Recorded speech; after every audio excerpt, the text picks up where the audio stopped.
یو سړی خپلې ښځې ته په ټوکو کې په ګپه په مسخرو کې مسخرې ورسره کوي نو خپلې ښځې ته داسې ووایي چې ما تا ته طلاق درکړی ده یا ته پر ما طلاقه یې. نو آیا دا طلاق اوس واقع کیږي او که یا؟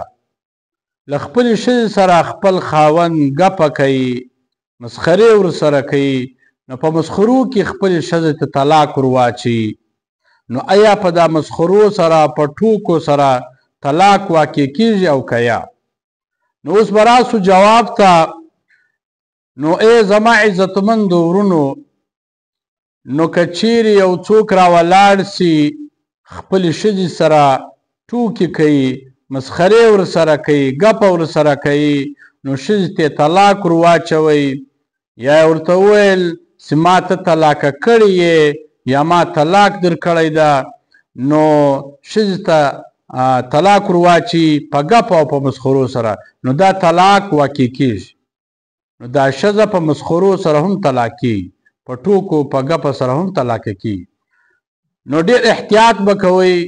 نو د طلاق په معامله کې به ګپه او مسخرې نه کوئ ځکه ستا به دا سوچ چې زه به د خپلې ښځې سره ګپه کوم یا به ښځه ټرای کوم ستا ودرې دا څه چم کوي مسخرې ورسره کوي نو ته خپلې ښځې ته طلاق ور واچوې بس طلاق واقع سو. در مختار صفحه نمبر 225 جل نمبر 2 فتاوا هندیه 356 جل نمبر 1 په بل ځای کې بیا فتاوا هندیه 353 جل نمبر 1.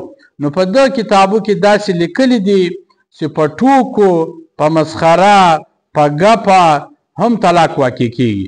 تاسې ډېر احتیاط کوئ. نو د طلاق په ځای کې ګپه مه کوئ. نو ما داسې ګپه کوئ چې تاسې خپله ښځه ټرای کوئ یا یې ګورئ ستا ودرې دا څه چم کوي.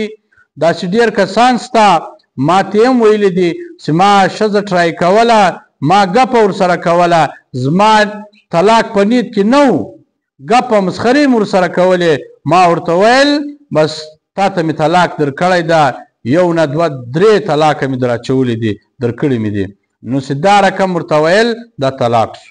که دې چیرې په مسخرو او په ټوکو یو طلاق ویل یو ده 2 دې ویل 2 ده 3 دې ویل 3 دي چې هر څونه وایه هغونه طلاق دي.